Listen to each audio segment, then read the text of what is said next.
we're now going to define and use the natural exponential function. So the natural exponential function is a function where we use the e, Euler's number, as our base.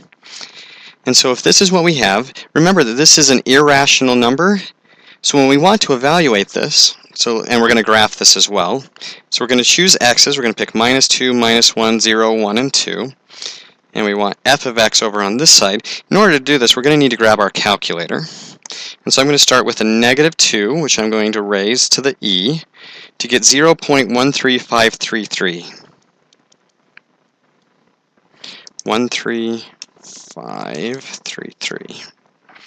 Okay, so that's my -2. -1 is 0.36788. 0 is easy. Anything to the 0 power is 1. E to the 1, though, is 2.71828. And e squared is 7.38906. So we've now punched those into our calculator, and we can come over here and we can graph. We get a point at 0, 1. We get a point that's just a little bit less than 3. Whoops. A little bit less than 3. And at the 2 level, it's a little bit more than 7. So there's 6, 7, almost 7.5 there.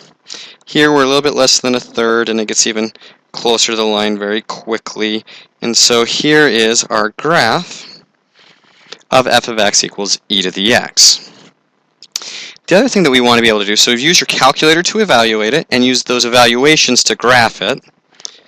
I'm not quite happy with that graph. Let's do something like this instead. That looks a little bit better. Okay, what if instead we want to transform this? So what if we let f of x equal e to the x plus 1 minus 3? Well, the first thing that we're going to do is we're going to come back 1 and down 3, and this is going to form our new set of axes. But then once we're here, we just graph those same 3 points. A little bit less than 3, 3, 6, 7, a little bit more than 7, about a third, a little bit less than that, and we get the same graph, and it's just transformed. So that's all we need to do to transform our graph and to use the natural exponential function. But remember, the key here is that in order to evaluate it, it's really helpful to have a calculator.